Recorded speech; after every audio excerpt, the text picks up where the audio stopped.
અમારા સંવાદદાતા ઋત્વિજ જોડાઈ ગયા છે। ઋત્વિજ, જે રીતે દક્ષિણ ગુજરાત અને ગીરના ગામડાઓમાં દીપડો દેખાતો હતો તે હવે સૌથી વ્યસ્ત શહેર ગણાતા અમદાવાદમાં આવી ચડ્યો છે। શું લેટેસ્ટ અપડેટ છે? શું તજવીજ હાથ ધરાઈ છે? ઋત્વિજ, હિના, લગભગ ગઈકાલે રાત્રે 1:30 થી 2 વચ્ચેની સમયની આ બનાવ બન્યો હતો। જે સોસાયટીના ભાઈ બહેન છે તે પોતે જ્યારે અહીંથી પસાર થઈ રહ્યા હતા ત્યારે તેમણે આ દીપડાને જોયો હતો અને ત્યારબાદ તરત જ સોસાયટીના સભ્યોને જાણ કરી હતી અને સોસાયટીના સભ્યો દ્વારા અહીંના જે આગેવાનો છે તેમને જાણ કરી અને મેયરને આ બાબતથી અવગત કર્યા હતા। મેયરે તાત્કાલિક પ્રાણી સંગ્રહાલયની ટીમ અને વન વિભાગની ટીમને અહીં મોકલી આપી હતી અને ત્યારબાદ જે સીસીટીવી ફૂટેજ છે તેના આધારે આ ટ્રેક થયો હતો અને દીપડો જ હોવાની જે આશંકા હતી તે પ્રબળ બની હતી, કારણ કે સીસીટીવીની અંદર પણ સ્પષ્ટ જોવા મળ્યું હતું અને તેના જે ફૂટપ્રિન્ટ છે તે પણ અહીં સ્પષ્ટપણે જોવા મળ્યા હતા। હાલ જો આપ દ્રશ્ય જોઈ રહ્યા છો, વન વિભાગની ટીમ દ્વારા અહીં સર્ચ કરવામાં આવી રહ્યું છે, કારણ કે એક વ્યક્તિ દ્વારા આશંકા સેવવામાં આવી હતી કે 20 નંબરના જે મકાન છે તે મકાનની બિલકુલ બાજુમાં જે ખુલ્લી જગ્યાઓ છે કે જ્યાં વૃક્ષો આવેલા છે અને આ વૃક્ષોની ઉપર તેણે ક્યાંક દીપડો હોવા તેવું લાગ્યું હતું। એટલે વન વિભાગે આ જે વ્યક્તિ જે નજરે જોનાર હતા તેની આશંકાને ધ્યાનમાં રાખીને આસપાસના વિસ્તારની અંદર હાલમાં સર્ચ પણ શરૂ કરી દીધું છે।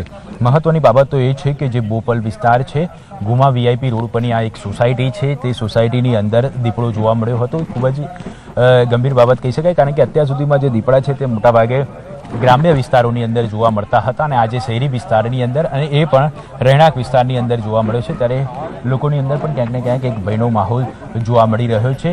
આસપાસમાં અનેક મકાનો આવેલા છે અને તે અનેક લોકો વસવાટ પણ કરી રહ્યા છે, એટલે લોકોની અંદર હાલ ભય જોવા મળી રહ્યો છે। તો બીજી તરફ વન વિભાગની ટીમ દ્વારા પણ ખાસ લોકોને સૂચના આપવામાં આવી છે કે રાત્રિ દરમિયાન મોટાભાગે ઘરની બહાર નીકળવું ટાળે, જ્યાં સુધી આ દીપડાનું રેસ્ક્યુ ન થાય ત્યાં સુધી ઘરની બહાર નીકળવાનું ટાળે।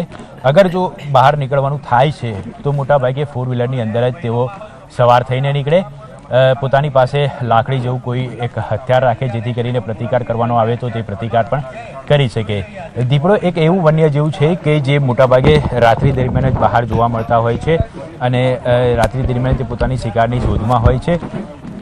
જ્યારે અહીંથી જે દીપડો છે આ સોસાયટીની સામેની તરફ જ્યારે ભાગતો હતો તે દરમિયાન સામે એક ફાર્મ આવેલું છે અને તે ફાર્મમાં કુલ 4 શ્વાન હતા અને આ 4 શ્વાનમાંથી એક શ્વાન હાલ મિસિંગ હોવાનું પણ જાણવા મળી રહ્યું છે। એટલે દીપડાએ તેનું મારણ કર્યું છે કે કેમ તેની પણ હાલમાં વન વિભાગ દ્વારા તપાસ કરવામાં આવી રહી છે। આસપાસનો જે વિસ્તાર છે કે જ્યાં વન વિભાગની ટીમ દ્વારા હાલમાં સર્ચ કરવામાં આવી રહ્યું છે। હું આપણે દ્રશ્યમાં બતાવવા માંગીશ કે વન વિભાગની ટીમ પૂરી તૈયારી સાથે અહીં આસપાસના વિસ્તારની અંદર જોવા મળી રહી છે, કારણ કે આસપાસના વિસ્તારની અંદર કન્સ્ટ્રક્શન સાઇટો પણ વધારે આવેલી છે, એટલે ક્યાંક આ જે કન્સ્ટ્રક્શન સાઇટો પર છુપાયેલો હોઈ શકે છે, કારણ કે જે વન વિભાગની ટીમ અને પ્રાણી સંગ્રહાલયની ટીમ છે તેમનું કહેવું છે કે દીપડો મોટાભાગે દિવસ દરમિયાન આરામ કરતો હોય છે અને રાત્રે તેની મુવમેન્ટ જોવા મળતી હોય છે। એટલે હવે વન વિભાગની ટીમ દ્વારા ખાસ કરીને આસપાસની જે કન્સ્ટ્રક્શન સાઇટો સહિતની જે જગ્યાઓ છે કે જ્યાં સર્ચ કરવામાં આવી રહ્યું છે અને આપ જોઈ શકો છો હાલમાં જો રેસ્ક્યુ કરવાની તાત્કાલિક ફરજ પડે તેને ભાગરૂપે હાલ અહીં